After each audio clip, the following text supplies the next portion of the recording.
Whether it's a lager or an ale, whether it's a stout, light, dark, or pale.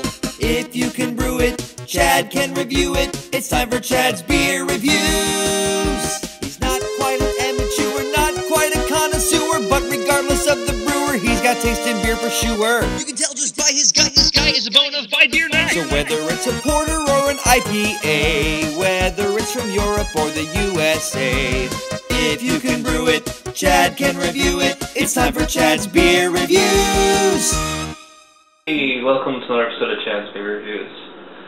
Now, if you've been watching me for a while, you know I'm a hophead. I love India Pale Ales, real hoppy beers like that. But you know what I just realized is that I've only drank American IPAs, and we didn't invent it. The British did. So I decided to go out and get an actual authentic British IPA. This is Samuel Smith's India Ale. They don't call it India Pale Ale. They just call it India Ale. The description on here isn't really a description of this beer. It just says, in the 19th century there was a considerable trade in ale from Britain and India. The land of spice was Britain's major export market. The heavy hop loads of these pale ales shipped on a long voyage to India naturally preserved the ale and complemented the flavorful and exotic cuisine of the East. Samuel Smith's India Ale is characterized by the color of a golden sunset, a refined maltiness, and an emphasis on the aroma and flavor from Britain's best hop gardens. Doesn't say the ABV on here. Beer Advocate has it as a 5. You got a B+ on Beer Advocate, like an 80 on Rate Beer. I'm using my 𝗕𝗘𝗥𝓬𝓬𝓸 glass because the colors match. Plus, I'm wearing my Magic Hat shirt, so it all kind of matches, sort of. Now, from what I've been told is that a British IPA is a lot different than an American one. It's not going to be quite so intense. It's going to be a lot more mild, a lot more emphasis on the malts. Oh, I got a nice head there. You know, it's something I've been going back and looking at a lot of my old videos, and I've been pouring way too conservatively, because that's the kind of head that I want. I don't really want one finger. A 2-finger is preferable. So it's got this kind of like a dark copper color. It's pretty clear. Some carbonation on there. There's bubbles sticking to the bottom of the glass. It's got a white kind of foamy head. It doesn't smell like an IPA. This is weird. It smells well, I guess I would call it floral, but it's not really hoppy. It's a sweet, kind of light smell. It smells good though. So here we go with the authentic British IPA. Well, it's definitely, from the first taste, it was a lot different than any other IPA I've had. It definitely is much more mild and definitely a lot maltier. You get a very distinct kind of caramel kind of taste here. In fact, it kind of reminded me of their nut brown ale from the moment that it touched my tongue. Yeah, it's getting a little bit more hoppy now that I'm noticing it.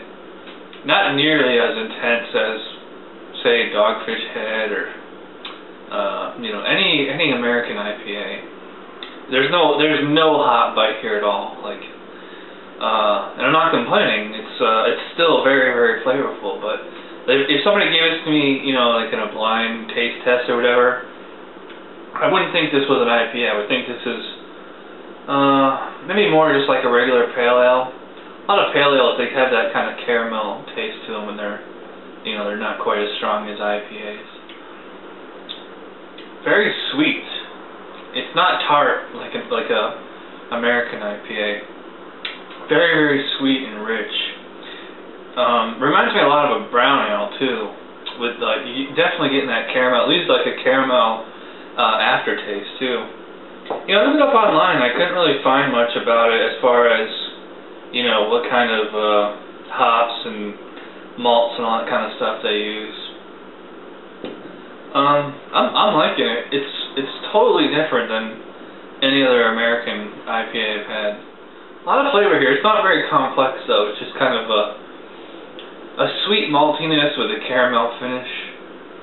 A little bit of hops in there. You can tell it's a fairly hoppy beer, but no hop bite at all. It's got I like the mouthfeel on this. It's very it seems pretty thick, but it's also really soft and gentle. It's you know, it's very drinker friendly. It goes down super smooth. I'm liking it. I'm going to have to think about this a little bit. So I still got a little bit more, so we'll come back with my final thoughts and grades.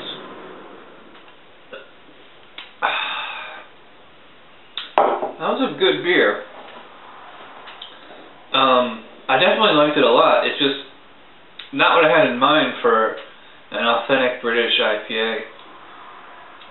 They should call this like an India brown ale, because that's what it's reminding me of. It's kind of like, take Newcastle brown ale and throw a lot more hops in there, and this is kind of like what you get. A lot of caramel. You know what else was in there was toffee. There's definitely some kind of fruit flavors in there, maybe like plum and raisin. Nothing at all like an IPA that I'm used to. But as a beer, I mean, it's still a good beer. It's really tasty. It's very sweet. I love the caramel flavor here. It's so easy in the mouth and so easy to drink. You know, lots of flavor. You know, super sweet. It's very drinker friendly. So I like this a lot. I'm going to give an 8 to Samuel Smith's India. So thanks for watching, and I'll see you guys next time. Bye.